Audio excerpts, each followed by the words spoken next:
Critique d'art, éditeur, collectionneur de peintures et d'art lointain, anarchiste, Félix Fénéon, figure centrale du monde intellectuel et artistique au tournant du XXe siècle, a joué un rôle essentiel dans l'évolution du regard porté sur les arts extra-européens. L'exposition Félix Fénéon, les arts lointains, vous donne rendez-vous au musée du Quai Branly Jacques Chirac jusqu'au 29 septembre, avec Europe 1. Bonjour, c'est Fabrice d'Almeida. Dans cet épisode, je vous emmène à la découverte d'un acteur majeur du tournant du XXe siècle.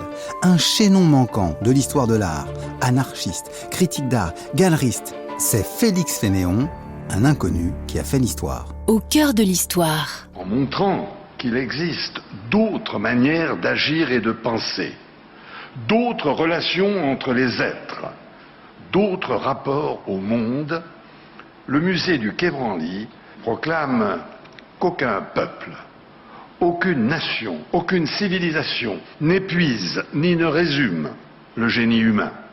Et c'est seulement dans leurs expressions toujours renouvelées que s'entrevoit l'universel qui nous rassemble.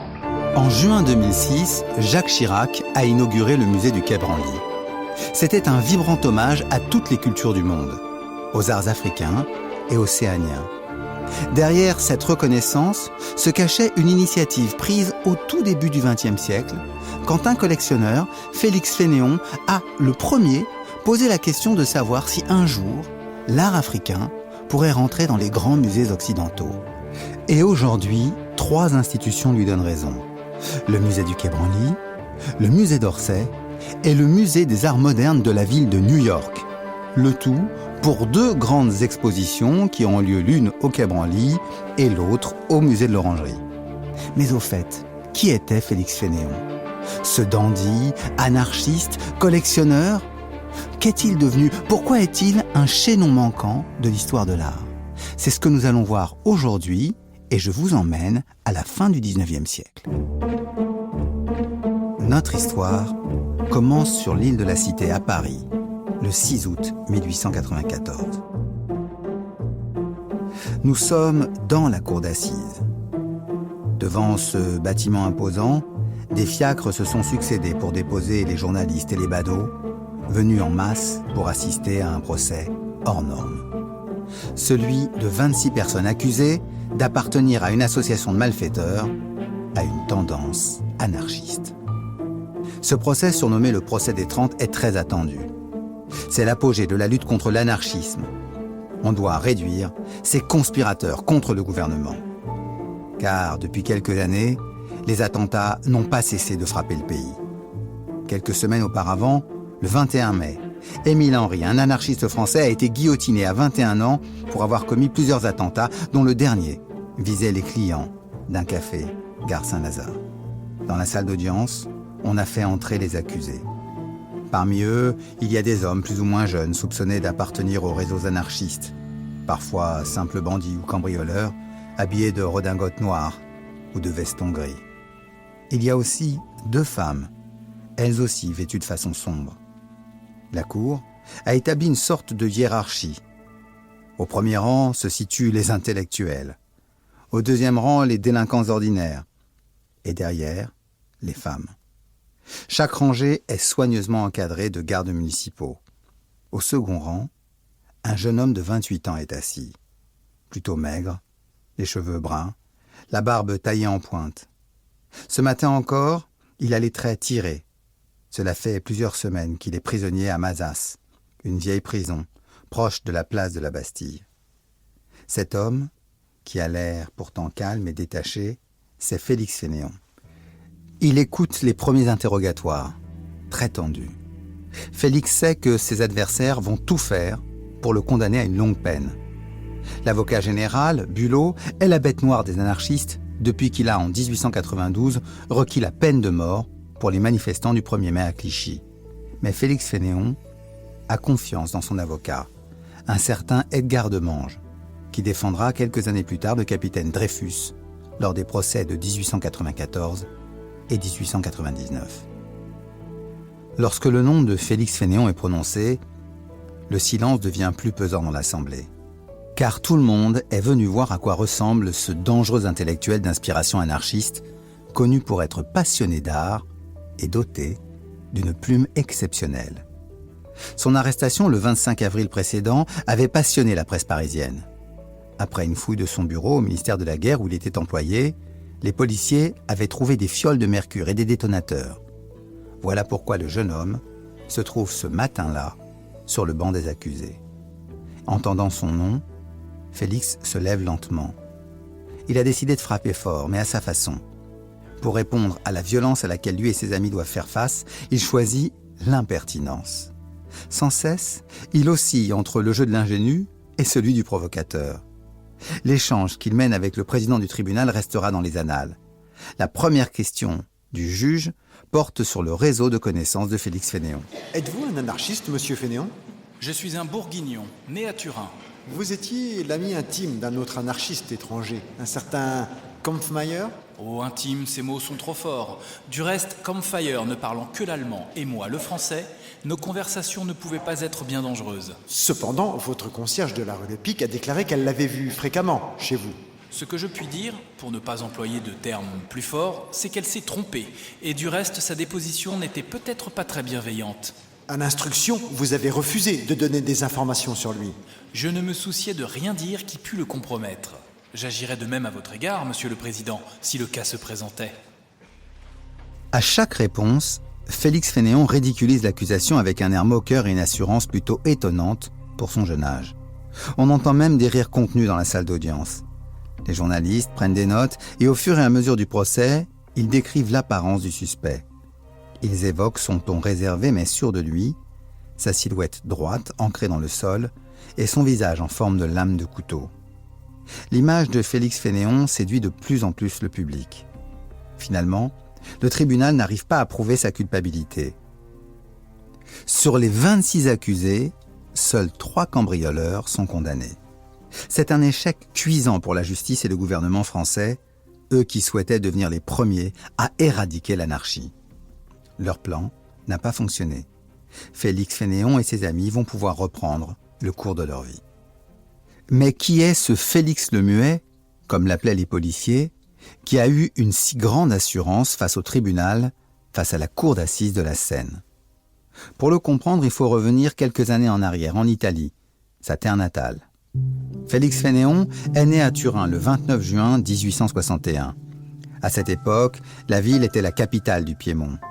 Depuis l'effervescence du Risorgimento dans les années 1840, la ville italienne est devenue un centre de résistance politique à l'occupation autrichienne. Son père, Jules Fénéon, était originaire de Bourgogne. Mais c'est à Turin qu'il a rencontré une jeune femme d'origine suisse, Marie-Louise Jacquin. C'est de leur union qu'est né le petit Félix. C'est à 10 ans, en mai 1871, que Félix a sa première émotion politique. Il apprend le massacre de 30 000 femmes et hommes pendant la semaine sanglante de la Commune. Pendant son enfance et son adolescence, il a un goût prononcé pour la lecture. C'est un élève brillant. Sa famille dépense ses maigres économies pour l'envoyer à l'école normale de Cluny. C'est ici, en Bourgogne, dans cette abbaye bénédictine que Félix remporte plusieurs prix et concours régionaux, notamment en histoire et en géographie. Il va ensuite au lycée Lamartine, à Mâcon.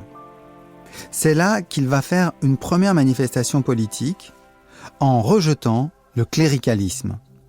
En juillet 1879, avec la fanfare du lycée, il refuse de participer à une cérémonie religieuse.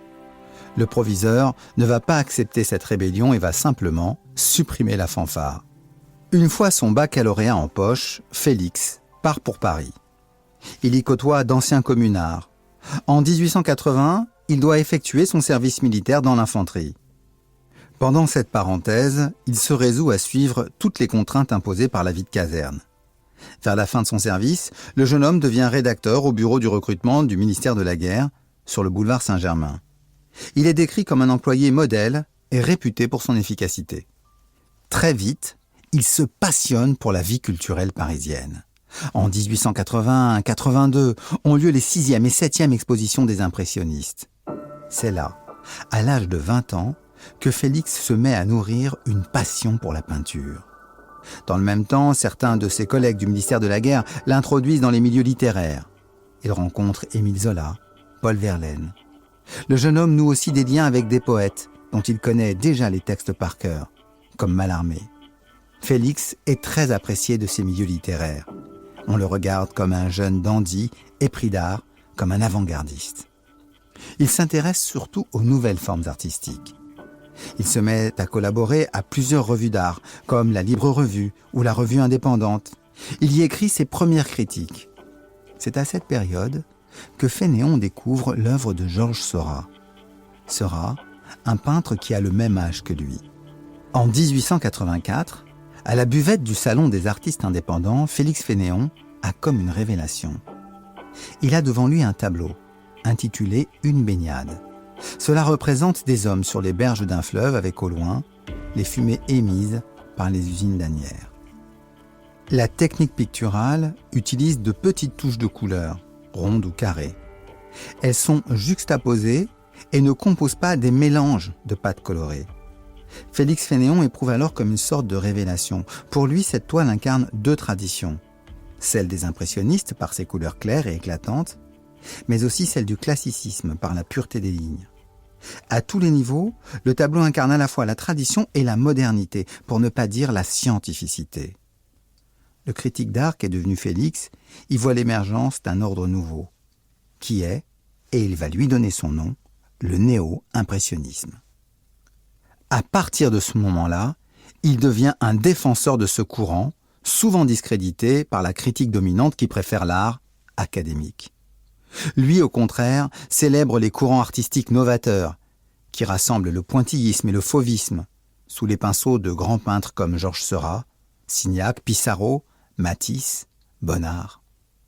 Lors de l'exposition impressionniste de 1886, il admire la Grande Jatte, un autre tableau de Seurat, qui représente le Paris populaire avec ses guinguettes, le long de la Seine. Voilà comment Félix Fénéon perçoit le travail de la couleur dans le tableau, la Grande Jatte de Seurat. Dans la Grande Jatte de Monsieur Seurat, on trouvera sur chacun des centimètres de sa superficie une tourbillonnante cohue de menus macules, tous les éléments constitutifs du ton. Cette pelouse dans l'ombre, des touches en majorité, donnent la valeur locale de l'herbe. D'autres, orangées, se clairsèment, exprimant la peu sensible action solaire. D'autres, de pourpre, font intervenir la complémentaire du vert. Un bleu cyané accumule ses criblures vers la ligne de démarcation. Ces couleurs, isolées sur la toile, se recomposent sur la rétine. L'atmosphère est transparente et vibrante singulièrement. La surface semble vaciller. Le voici chef de file du néo-impressionnisme. Il prend aussi part à la naissance du symbolisme dans la littérature. Pour ce passionné d'art, tout ce qui est neuf est beau. Il commence déjà à collectionner des toiles et des objets. On aura l'occasion d'y revenir. À côté de ses activités artistiques, l'homme reste fidèle à son engagement politique. D'ailleurs, une bonne partie des artistes avec lesquels il travaille sont eux aussi anarchistes. Il écrit pour le Chat Noir, l'En dehors ou le Père Pénard, ces différentes revues qui sont supprimées ou menacées par les lois scélérates de 1894. Mais, à la suite du procès, il ne peut plus travailler pour le ministère de la Guerre. Il lui faut donc trouver un nouvel emploi.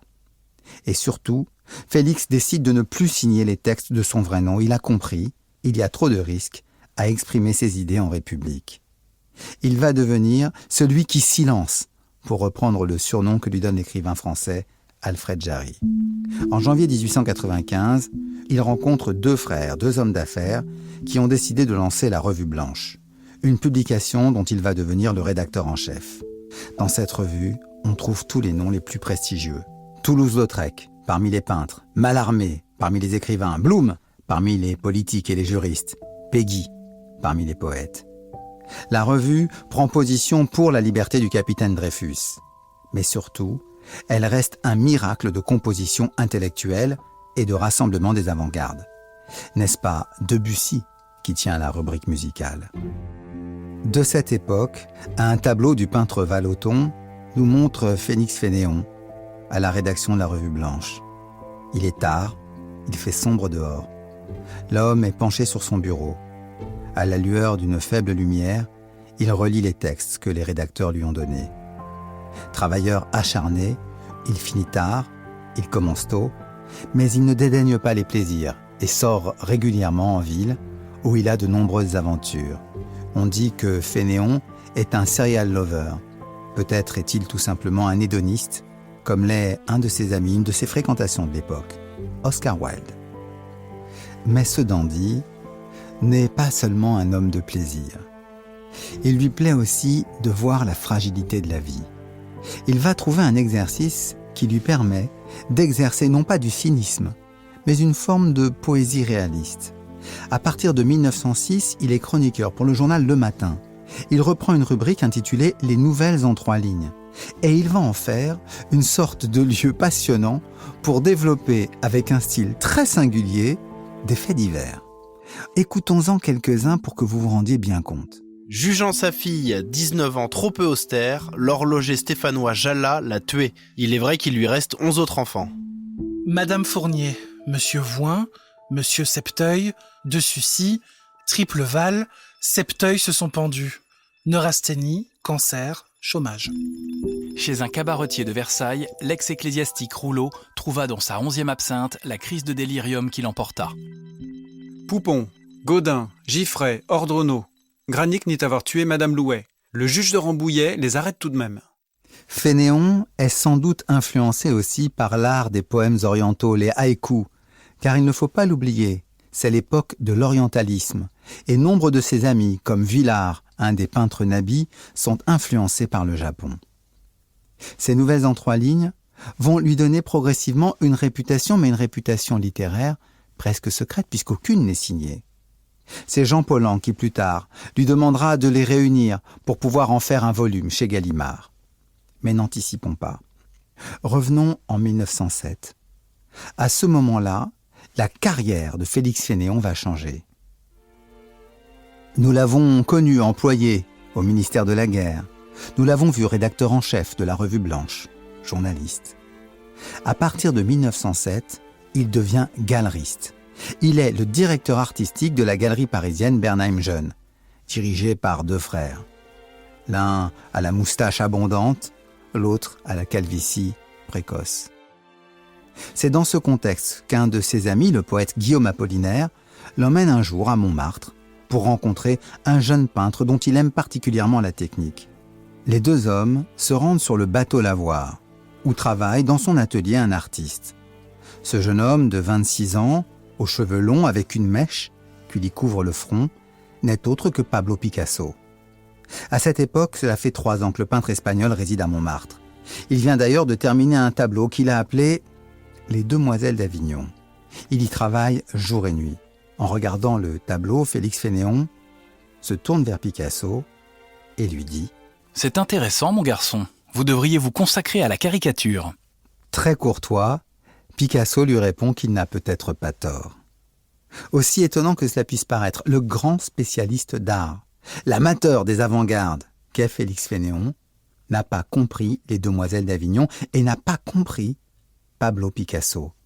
Il n'a surtout pas compris l'influence de l'art africain sur ce tournant révolutionnaire artistique. Alors que pourtant, Fénéon s'intéresse aux arts venus d'ailleurs. Il s'est intéressé aux arts orientaux, au japonisme. Il commence à s'intéresser aux arts africains. Il ne comprend pas le tournant cubiste. Allez, soyons beaux joueurs et précisons qu'une bonne partie de l'avant-garde de l'époque n'a pas compris ce tableau. Ni Matisse, ni Derain, ni même Braque. Tous ont ressenti un effroi en voyant ces prostituées peintes à la manière africaine par un maître espagnol. Pourtant, Fénéon avait déjà un intérêt pour les arts étrangers. Dans son activité politique, il s'intéresse d'ailleurs beaucoup à la question coloniale. Il est anticolonialiste parce qu'il considère que les peuples soumis à la colonisation ont leur propre culture qui risque d'être anéantie par les envahisseurs. Les premiers amateurs et collectionneurs d'ailleurs d'art africain sont proches de Félix Fénéon, des hommes comme Charles Vignier, le poète, ou Guillaume Apollinaire. Il restera toute sa vie anticolonialiste. Et d'ailleurs, il a participé à la grande exposition anticoloniale de 1931, organisée par André Thirion et Louis Aragon, intitulée tout simplement « La vérité sur les colonies ». À quel moment exactement Félix Fénéon a-t-il commencé sa collection ? Peut-être dans les années 20, disent certains, plus sûrement au début du XXe siècle. Car déjà au lendemain de la Première Guerre mondiale, il est très féru d'art africain et des collectionneurs le consultent pour cela. À partir de décembre 1920, il va publier dans le Bulletin de la vie artistique, un journal qu'il défend et qu'il promeut, une enquête sur les arts lointains, dont le titre est « Seront-ils admis au Louvre ?» Il a interrogé plusieurs spécialistes et intellectuels pour qu'ils donnent leur avis sur cet art qui est en train de bouleverser la planète. Voici ce que Fénéon écrit en préambule pour présenter son enquête. Sur l'art nègre d'Afrique, l'art indien des Amériques, l'art océanien, nous avons consulté 20 ethnographes ou explorateurs, artistes ou esthéticiens, collectionneurs ou marchands. Leur congrès aura fourni l'esquisse d'un ample programme de recherche, éveillé à ces choses de l'autre monde et fait miroiter l'eau autour des îles. Fénéon a donc sa propre vision de l'art, qui navigue entre l'art occidental, presque scientifique, celui des pointillistes, et puis cet art qu'il considère avant tout comme un élément géométrique, cet art africain qui est une autre vision du monde. Au fur et à mesure de sa carrière, il accumule tellement d'objets de toutes sortes qu'en 1923 déjà, le Musée des Arts Décoratifs de Paris fait appel à lui pour exposer 70 pièces de sa collection personnelle.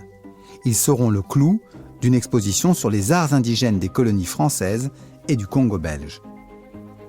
C'est là notamment qu'il présente 31 poulies de métier à tisser, originaires pour la plupart de Côte d'Ivoire. Ces poulies sont de magnifiques sculptures. On suppose que déjà à l'époque, certaines avaient été fabriquées pour être vendues à l'étranger. Ce sont des objets qui attirent la curiosité de tous. Ils ont une si grande finesse que bientôt leur renommée est internationale. Dans les années 30, c'est le Muséum d'art moderne de New York qui lui demande de prêter des pièces pour son exposition African Negro Art, ce qui fait d'ailleurs qu'il reste un des pionniers artistiques vus des États-Unis. Fénéon est maintenant déjà un homme âgé. En 1937, il a 76 ans et réside dans son appartement avenue de l'Opéra. Il est là, entouré par ses objets, ses livres, amassés durant toute une vie. Combien de tableaux possède-t-il ? Sans doute plusieurs centaines, peut-être 700. Comment fait-il pour les stocker dans cet appartement ? Certains sont empilés, d'autres entassés contre les murs et puis d'autres sont encadrés et visibles. Et il y a bien sûr, parmi tout cela, des objets d'art africain. Voici comment John Revald, un jeune historien d'art qu'il a rencontré cette année-là, décrit son intérieur. Les murs de l'entrée étaient tapissés de tableaux dont les cadres se touchaient presque. Une nature morte de Matisse, un Vuillard du début, des paysages de Bonnard et de Signac émergeaient de derrière un assortiment de sculptures africaines.